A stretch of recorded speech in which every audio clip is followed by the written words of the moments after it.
wamma tatalaba ewange bitabuse ku mulimu waliwo andi obubi aninyirira ayagala nakungobya tata kankulopere newaka bitabuse nkoye nnyo omwami antabudde ayagala nakunkuba tata kankikugambe kwewampa mulimu oyalwana nange tata mulwanyise kwewampa omwami obufumbo bwaffe mbuze bujja kweloya wange yes ebintu ebirabo bitambula neyanziza nnyo zuukira kubanga toba kuzuukira nandirompeddaani yesu kakuropera eddala abantu tibalina ebibi bingi naye emigugu baleseko mitonotono kakuletire n'omugugu omulala ogulabe ayayaya kyagisomba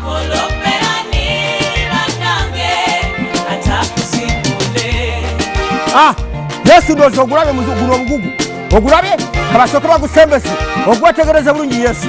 abantu balina ebibi bingi era emigugu gyabwe bagirese ne bagisimbya layini kasooke ogutereze ogusome bulungi nnyo ayi taata yesu gyegino emigugu gy'abannaffe guno gwa dip guno gwa FDC guno gwa FDC agisimba wano kupi ogwa dip n'ogwa UPC n'ogwa FDC yesu ngutadde wano yesu webigana nenkulojera webigana nenkusindira webigana nenfukamira gwenoddamu esala webigana nenkulojera nga bigana nenkusindira webigana nenfukamira gwenoddamu esala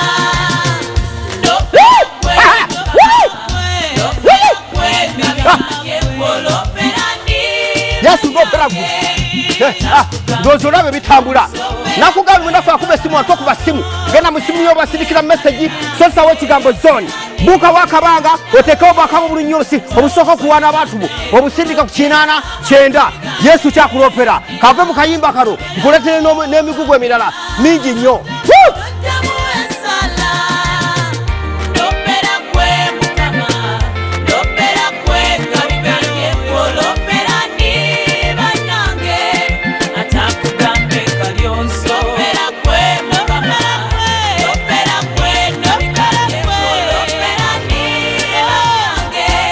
atakuzimule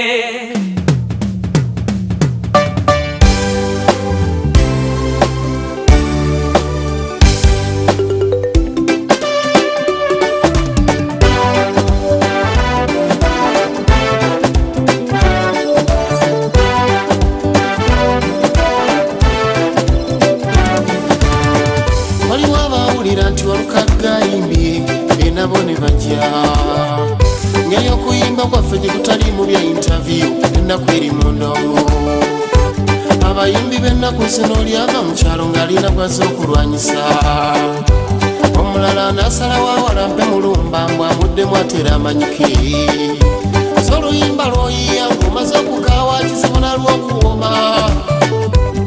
senajja n'ekigendererwa ekyokusomesa obugagga bulijja dda abamunno bajja lwa nnusu nga n'emitafu wegibeetimbye obwenyi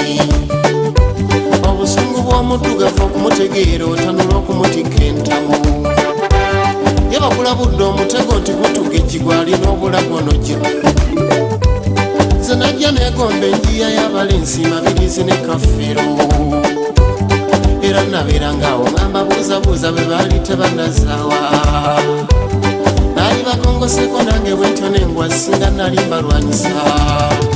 zikiriza okutunda kw'omuyimbi obasiraana migereko gya katonda wandiyimbi kyowulira nti omuwagizi bwekimutunula ng'akatuyo yesu obirabye guno gwogwendese guzitowera ddala omanyi yesu nasanyusa nnyo okuzuukira nabadde baiti nogenda kufiira mu ntaana nze nabadde ntiiridde ddala yesu ngamanyi togenda kufiira mu ntaana naye bwe nawodde eti nejjinja lyavuddewo n'oyitawo kati ngeri gyoddayo mu ggulu ewa katonda emigugu gy'ebibigi gino naye guno gwo guzitowa yesu guno tekuli linnya guno gwo muzito tekuli linnya noonyeza erinnya wonna we riri limbuze yesu naye guno kigunawunyisizaako kimu tekuli linnya naye mulimu emisota emikambwe gyagala kumbojja mulimu waya z'amasanyalaze ezegase zaako omuliro yesu jangu nyambeko gona ogusobola engeri gyolina ngo engalo engumu muli emitwe gyabino gino gigonya laba gonya na muzimu zetolola ai tata Yesu bute Yesu nyaga bantu tebakyasasira lumwa tebakyayambali mutabu tebakyadduukirira nduulu yadde afiiriddwa okgenda bamusuze bwenna babuuzizza ekyabatuukako baki bazizemu nti bakowu ngo basuza nnyo nnyo abantu